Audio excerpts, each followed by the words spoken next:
What is up, everybody? Welcome to another edition of the Evening Alpha. I am your host, Todd Wanish. I am a 25-year veteran of the comic and animation and fine art industries. And I'm also the founder of Adult Fantasy, the big fantasy that adults have. If you're thinking about, comics and animation, if comics and animation are your fantasy, we are the place for you. What is Adult Fantasy? It is a decentralized, community-owned Web3 character-based entertainment company where you can help create the next big hit and get rewarded. I'm one of the founders. So there you go. We have a lot of things going on tonight. As you can see, I've pulled up our good old Discord. You can hop over to our Discord. You can see it by going to adultfantasy.io and just following the links. But for tonight, we can just pop in. In fact, before I do this, I'm going to say hello to everybody here in the chat. Let's see. We got Studio 7.60. Yo, what's up, man? Welcome, Studio. Dusty's in the house. What's up, Dusty? How you doing? Carrots is in the house. Treadmill and Evening Alpha. That's right. You got the best of both worlds. I get to you get to listen to the dulcet tones of my voice while you wash away those awful calories. I get to sit. I'm sitting and reading articles, and you're actually working out. Which one of us is doing better in life? Anyway, yeah. So welcome, guys. Welcome. So I got 3 stories for you guys to do. 3 stories for you from you tonight. I asked you guys if you had anything. You had some fantastic suggestions, and then I found one that I also thought you guys would be interested in. So let's pop in. It's been a long day. I might slur my speech here. All right. So before we hop into the stories, a couple things from Adult Fantasy HQ. We are hiring. We are hiring a community manager, and we are hiring a social media badass. So if you are data driven, you like metrics, you understand that there are numbers that must be hit at all times, especially for Discord and Twitter. Hit me up, DM me, hop in the Discord. Or you can direct message Shiraboom in Discord, who's going to be handling some of the logistics of this. I'll be helping as well, so I'll most likely be getting back to some of you guys too. Yeah, we are growing. We are getting ready for a very busy quarter, rest of the year, and we need all the help we can get. So if you guys are good at Discord or you are good at social media, that's a lot of work. Let me tell you, it is not a passive thing. So if you're down to work hard and put some great content out there and get people excited about adult fantasy, hit us up. We are absolutely down, and we would love to hear from you. Let's see. Dusty says Dusty says we could do Evening Alpha on the treadmill where Todd is on the treadmill too. Man, you no. I'm just kidding. I've thought about it. I've actually thought about it. I saw one YouTuber, one of the bigger YouTubers. He does all of his notes for his show. Way more scripted than this is. He does his notes for a show while he types on a computer, and it's a standing desk, and then he has the treadmill under the standing desk. So he goes for like basically a 45-minute walk while he's doing all of his notes for the episode that he's going to be shooting right after his workout, and he takes a shower and all that. So I find it awesome. Dusty with the killer ideas. Yeah, killing me. It is a good idea, though. It is a good idea. I may try this in the future. I have in the in our house, I've got a pretty good gym setup that I use most every day, and I don't have a treadmill, so I go for a walk in the neighborhood. And I've been thinking about, what would it take to get a treadmill? Do I really want a treadmill? I would most likely do a standing desk treadmill. I try to knock out 2 birds with 1 stone. Every minute of every day is so busy that I completely understand trying to combine 2 things at once.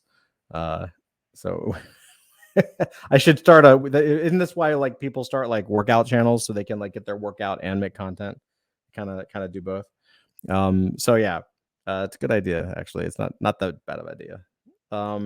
Yeah. So again, if you're interested, if you're looking for work, hit me up, hit Melissa up. We would love to hear from you. All right. So now I am going to switch back to me for just a second and switch screens. Yeah, move this back over here. Let's see. It always takes time. Everything takes time. I have like 3 monitors, so nothing happens instantly. I don't have any like crazy switchers or anything. Let's see. All right, here we go. First story.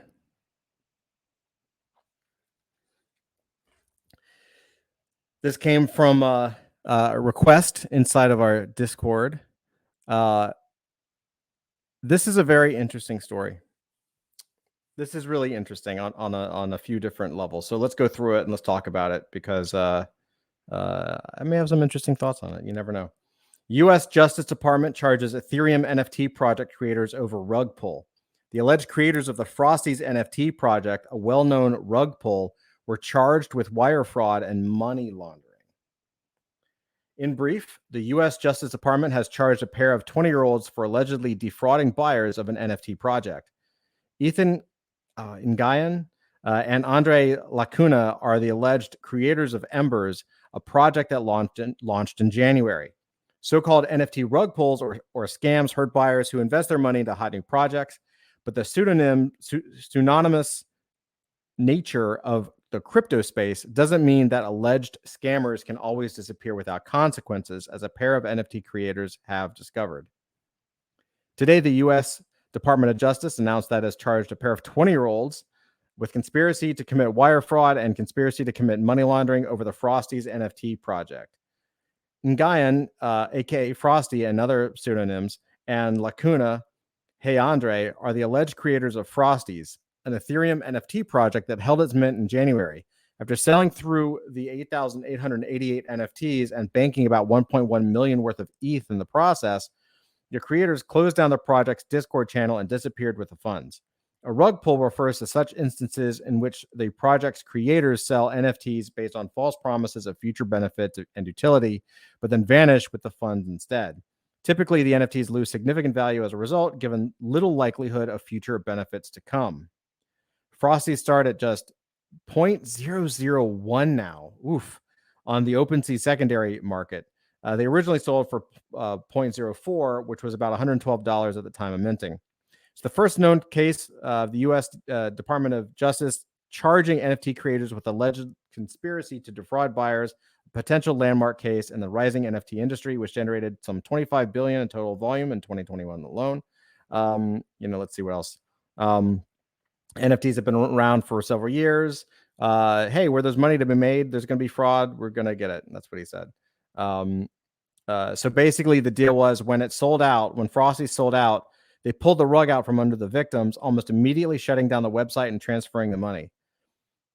So I guess they launched, collected, and then shut down the website, shut down the Discord, and just vanished. They were arrested in LA, and according to prosecutors, they were about to launch a second project called Embers. The Ethereum-based project of 5,555 profile pictures was due to launch on around March 26th, with a potential payday of more than 1.5 million worth of ETH if the mint had sold out. Each individual was charged with one count of conspiracy to commit wire fraud and conspiracy to commit money laundering, with a maximum sentence of 20 years in prison for each offense. So, a couple things about this that I find fascinating. The first of which is, the first of which is, if you're in the United States, don't do this. Like most of these scams that happen, look, you shouldn't do any scams. There shouldn't be any scams that happen. Scams freaking suck. But from my personal experience, a lot of these rug pulls tend to be in like European countries where it's not exactly easy to go after people, right? If you're in the US, like, why would you ever do this? It's just a stupid idea. The second thing that comes to mind that I find fascinating is that they netted $1.1 million worth of ETH. So that seems like a lot of money. Like 1.1 ETH sounds like a lot of money, but it's really not. Like you know, if you're a business, $1.1 million is like enough for like a couple employees and your mortgage getting paid. Like there's really not much there. Like $1.1 million may be a lot for a couple of 20-year-olds. But it's certainly not worth going to jail for 20 years over. Not suggesting you should do a bigger scam. I'm just saying that it's not worth it. Like, look what these guys did. I think the crazier thing to me is, so let me first say this. I think it's brilliant and I think it's fantastic that these guys got busted. They totally deserve to go to jail. You can't do this to people. The other thing that I find funny about this is I've been around long enough, and maybe some of you guys have too. I've seen plenty of mints that claimed to be rug pulls, where there was a period of time last year where, God, I want to say maybe like 3 or 4 projects I saw that had either the name rug pull in the title, or when it came to the section of utility, the founders or the creators wrote something like, "Well, probably won't do anything. In fact, we may just shut down the Discord and shut down the website and walk away with the cash." Like it, I don't know if it would be considered fraud, and I'm not a lawyer, so I don't know, but I don't know if it would be considered fraud if you tell people up front, "Hey, you're getting this thing, and you're getting this thing and nothing more," right? Because people can buy things. Like there's no obligation. I buy a sketchbook, and there's no like obligation from the sketchbook company to send me anything else or give me any other utility than like the thing. Same thing with art, right? If my 5-year-old makes this, and if I bought this, there you go. Look at that awesome thing. If if this was a piece of art and I was to buy it from a dealership, or from a dealer, from a collector, or from the artist, like there's no obligation for them to say, and you'll get airdrops and there's more utility. There's no rule that says NFTs have to be anything other than what it is you're paying for. There's a whole one of one market that's like that. So I find it ironic a little bit that I think if they had just been honest, if they had just been honest and said, "We have no plans, we have no roadmap, we actually will most likely shut the website down and shut the Discord down and do something else," like they probably would have still sold out, because we're in a crazy hype cycle and people are buying dumb things. And honestly, it probably would have made it even hotter to be like, "Oh, I can't tell. Is it a rug pull or is it something amazing? I'm going to have to go." Like they would have sold out just as much, and they wouldn't have had this happen.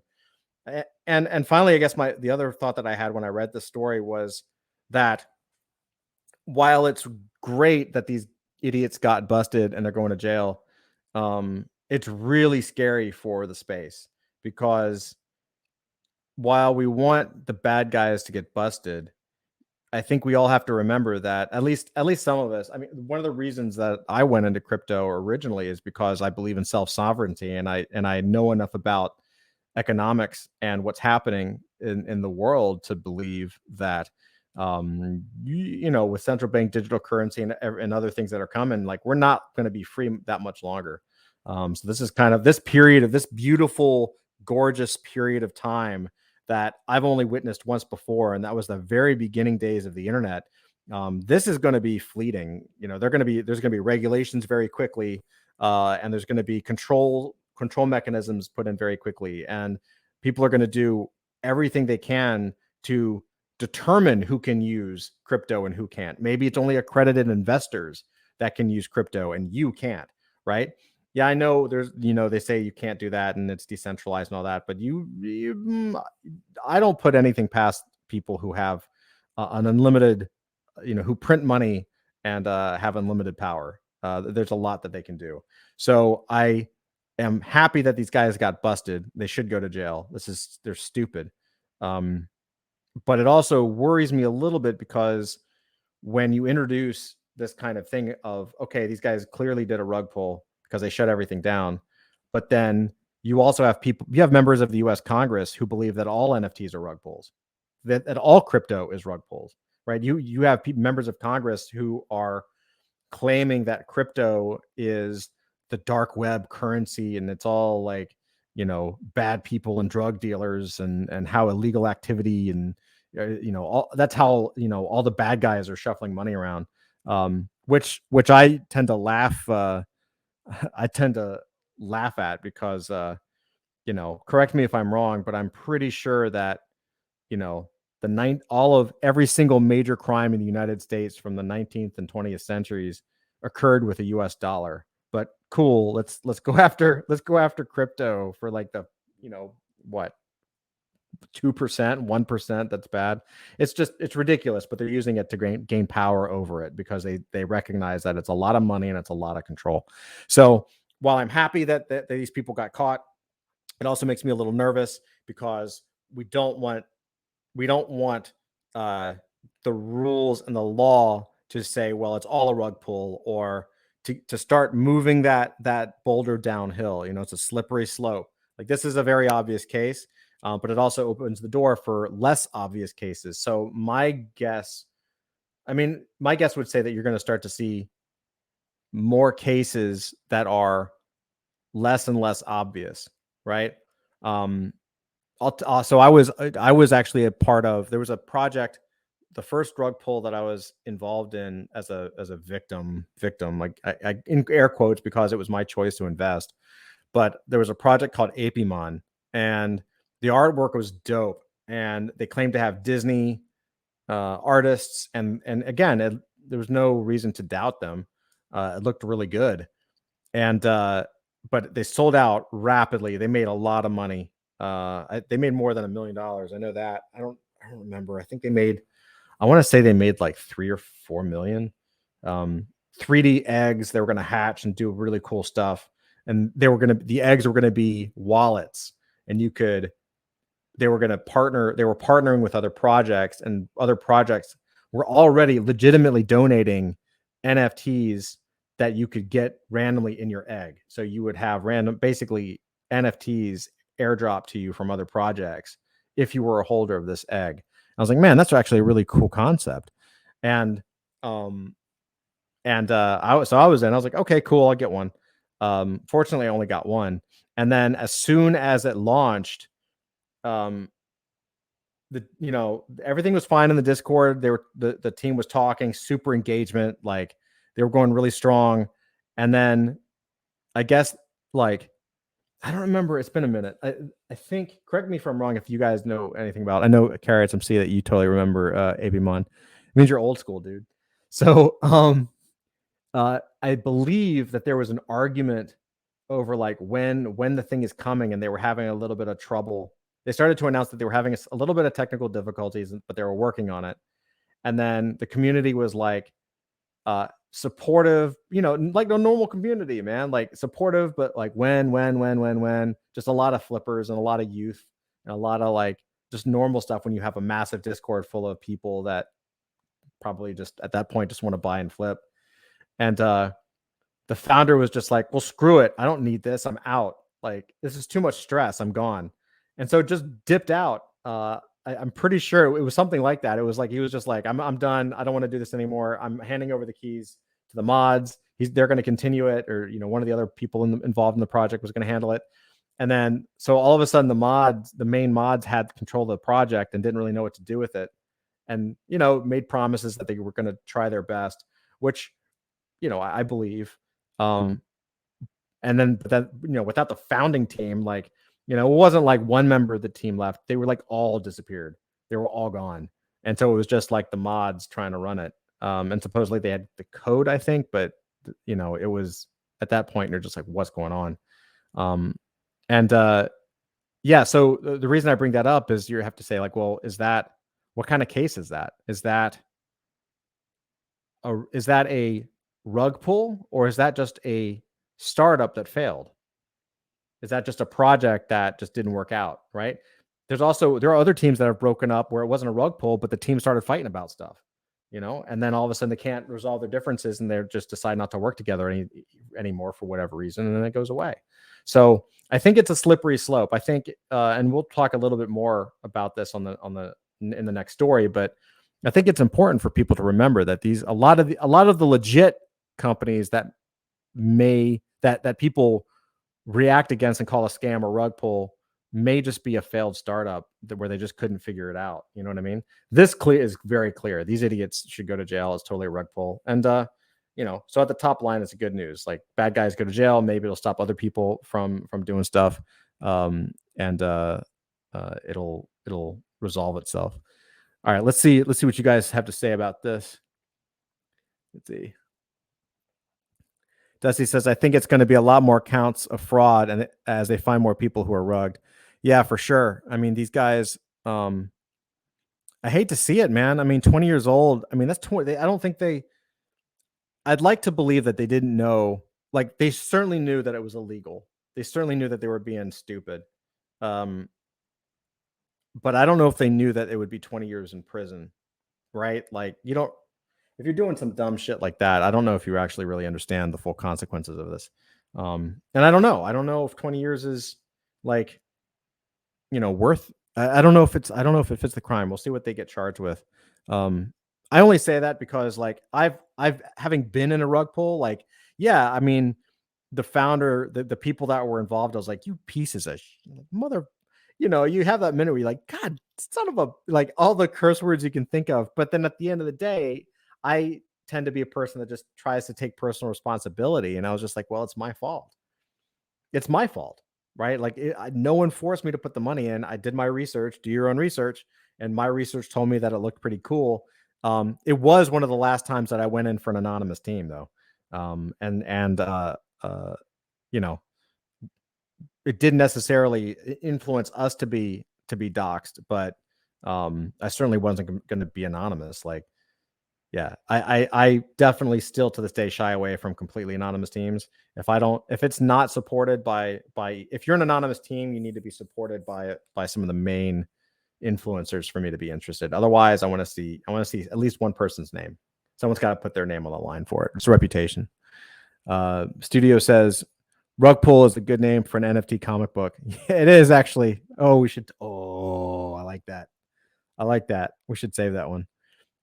X Copy isn't promising anything other than art tonight, isn't he? He made like 20 million today. Yeah, exactly. Right. And X Copy is an artist. So he says, I'm making art. I'm having a drop. And there you go. Pack is another one. Like, Pack has some games in there, and they're very inventive with minimal artwork. But he made like 69 million. Like, these guys are making hundreds of millions of dollars. Right. You don't have to, like, it's not that it's not easy, but it takes just as much work to build a Discord and build a presence and do the work for a legitimate project that doesn't end up succeeding as it does a rug pull. Like, why would you do a rug pull? I know it seems like it's quick and it's much faster because you can just ramp them up super quick. But like, with if you can build a Discord audience that fast and a Twitter audience that fast, even if they're fake, if you're pulling in enough people that you can sell out of a 5,555 project or more, like, just do your best, bro. Like, how about you just try to do something because you have an audience. These guys, it breaks my heart because these guys could have, and this will be the final word on it. We'll go through this, but these guys could have stuck with Frosties, tried some utility things.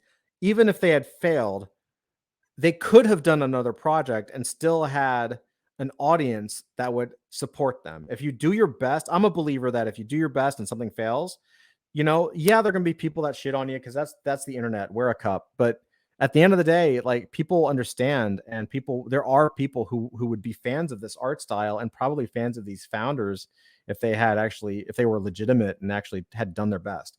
So they really screwed the pooch. Like, they could have made way more than $1 million just by being honest. And again, it's a real massive price to pay for being a douchebag. It's brutal. Let's see. Yeah. Andrew says AF Series 2 named rug pull. Yeah, I like that. We could do rug pull. Carrots. Yep, totally remember Apimon. Awesome. Let's see. So yeah, that was story number 1. Thank you guys for submitting that on Discord. I read that, and for some reason today it didn't stick in my head. Like, I should save that as something to talk about. So thank you guys. It totally totally brought it to my attention again.